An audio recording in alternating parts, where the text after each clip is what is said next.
Bangsa ini memuliakan aku dengan bibirnya, padahal hatinya jauh daripadaku.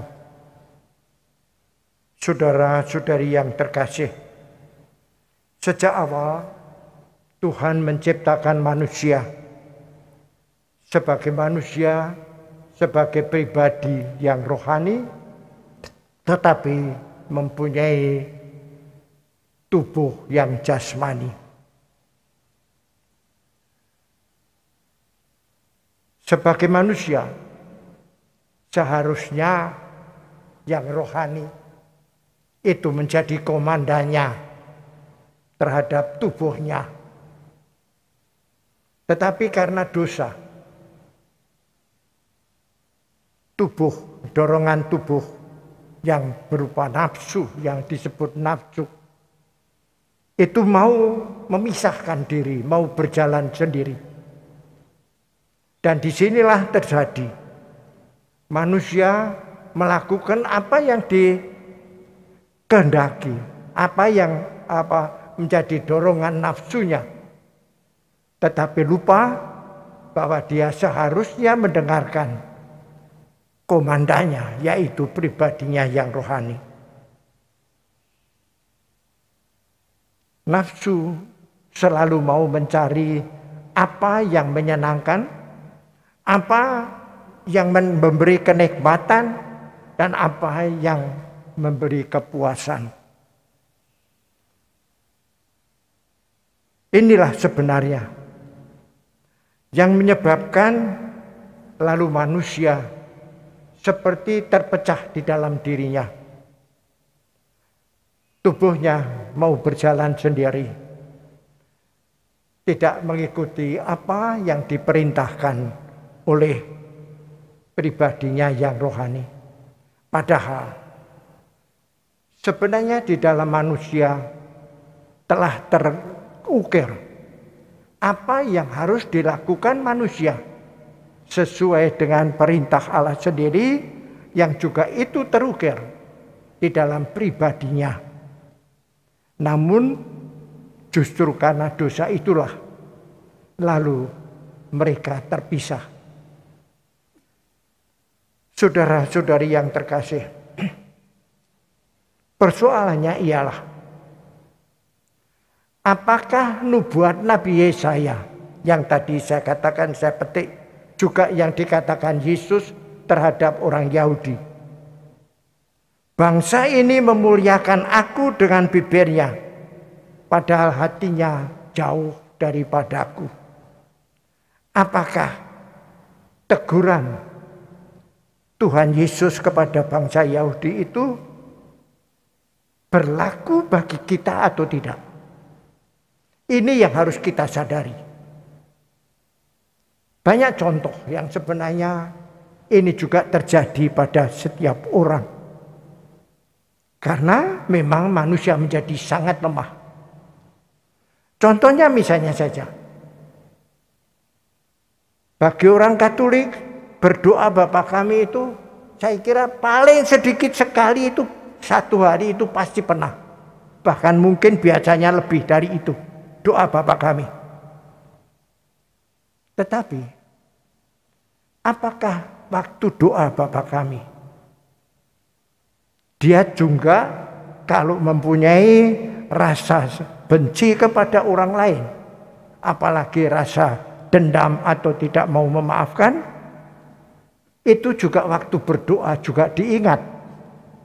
Dia juga mau memaafkan, seperti kata-kata di dalam doa itu. Kalau tidak, inilah berarti kita terpecah. Inilah berarti bahwa kita tidak jujur di hadapan Tuhan.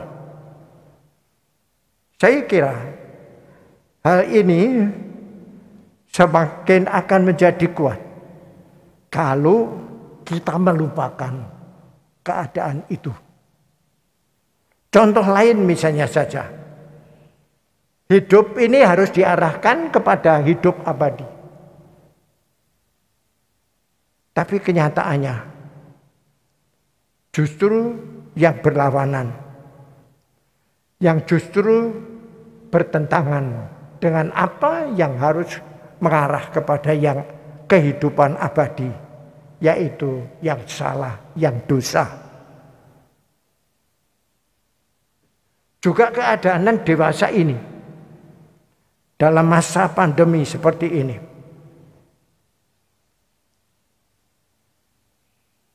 akal budi kita sangat mudah menyimpang karena terpengaruh secara psikologis situasi dan keadaan. Apakah kalau kita di dalam situasi semacam ini, apakah kita juga ingat janji Kristus sendiri? Kristus pernah berjanji kepada kita semua, "Aku akan menyertai kamu sampai akhir zaman." Kalau ini kita ingat, saya kira akal budi kita akan menyimpang daripada apa yang seharusnya kita lakukan. Saudara-saudari yang terkasih dalam Kristus, kita juga masih bisa bersyukur. Karena saat ini masih ada kelompok-kelompok doa yang rajin. Semoga doa bersama mereka sungguh mempunyai kekuatan, bukan hanya karena bersama-sama, tetapi juga karena keluar daripada hati mereka yang jujur.